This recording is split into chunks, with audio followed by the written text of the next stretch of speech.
नमस्कार दोस्तों, आपका हमारे चैनल पर स्वागत है।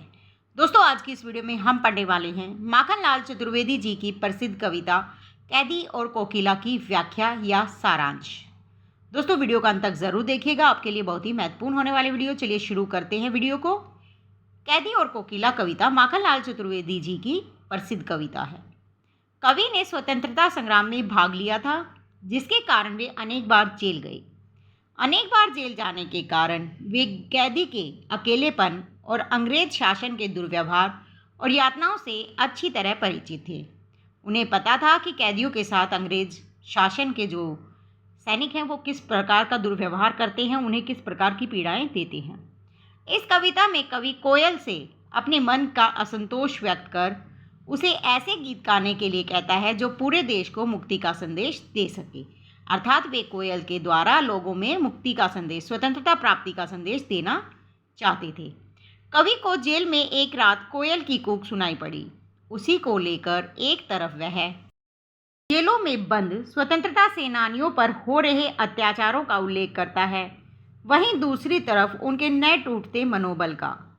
वह कोयल को याद दिलाता है कि वह तोता मैना की तरह बंदनी नहीं है, तो वह जेलों की दीवारों के पास जाकर लोगों को मुक्ति गीत क्यों नहीं सुनाती।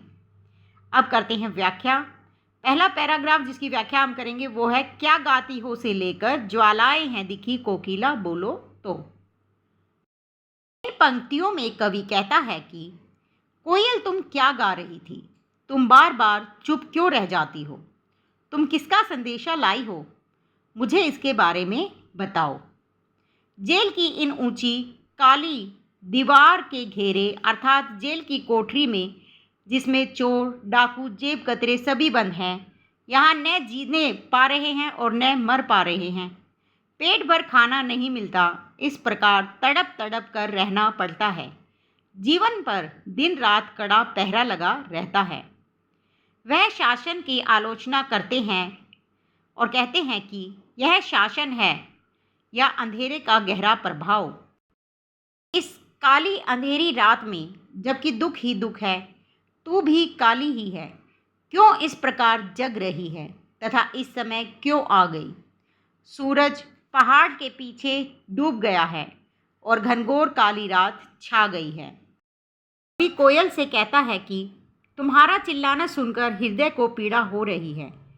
कोकिला, तुम क्यों चिल्ला रही हो, यह पीड़ा अत्यंत गंभीर है। हे कोयल, तुम बोलो तो, किसने यहाँ क्या लूट लिया कि वैभव अर्थात संपत्ति की रक्षा करने वाली के समान तू बोल पड़ी। अरे ओ पगली कोयल, तू आधी रात को क्यों चीखने लगी, इस चीखने का क्या कारण है, किस भयंकर आग की लपटे देखकर तू बोलने लगी है। अगला पैराग्राफ जिसकी व्याख्या करेंगे वो है, क्या देख न सकती जंजीरों का गहना से लेकर रात में गजब डा रही आली तक का है।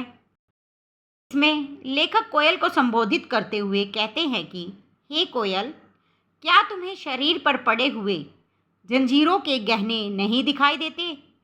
ये हथकड़ियाँ नहीं हैं, यह तो अंग्रेज राज के गहने हैं। कवि कोयल से कह रहा है कि क्या तुम्हें हमारे शरीर पर पड़े हुए ये जंजीरें, लोहे की जंजीरें दिखाई नहीं देती। ये हथकड़ियाँ थोड़ी ही ना हैं, ये तो अंग्रेजी राज में हमारे गहने हैं। कोल्हू चलाने से निकली चरक चू की आवाज़ ही अब हमारे जीवन की तान बन गई है।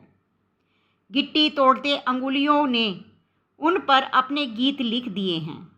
जेल के कुओं में पानी खींचते वाले मोट भी पेट पर जुआ बांधकर हम ही चलाते हैं।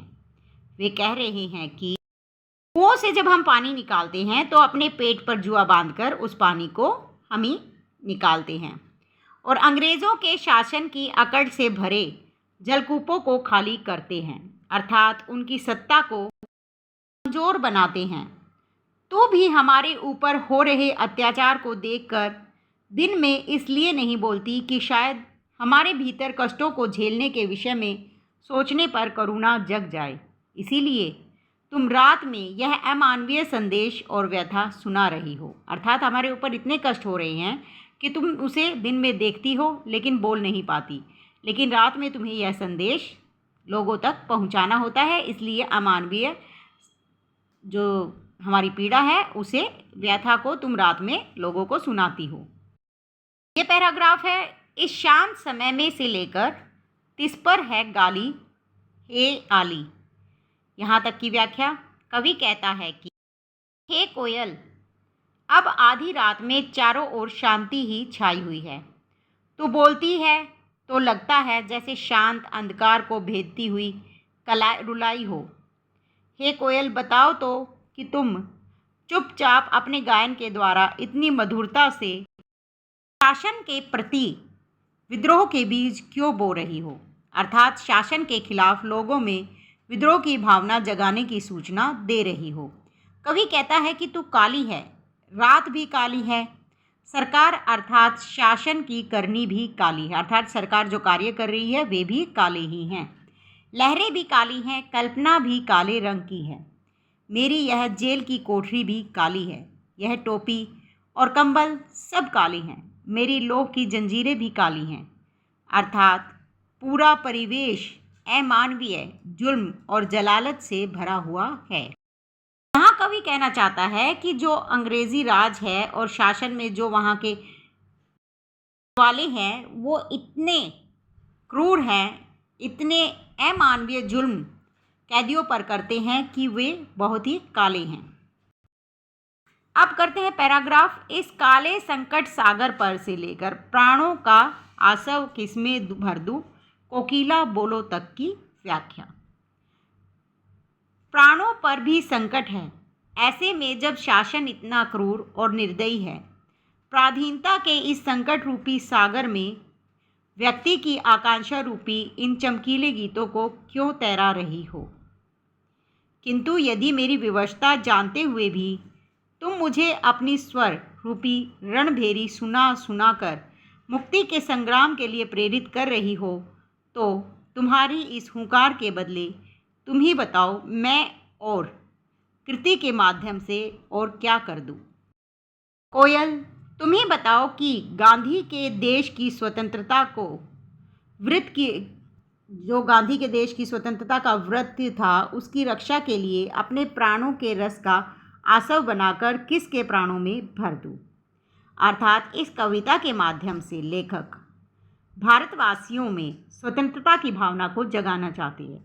वे कोयल से कह रहे हैं कि तुम हम पर हो रहे अत्याचारों को अपने गीतों के माध्यम से, अपनी आवाज़ के माध्यम से लोगों तक पहुंचाओ ताकि उनमें स्वतंत्रता की भावना जाग सके।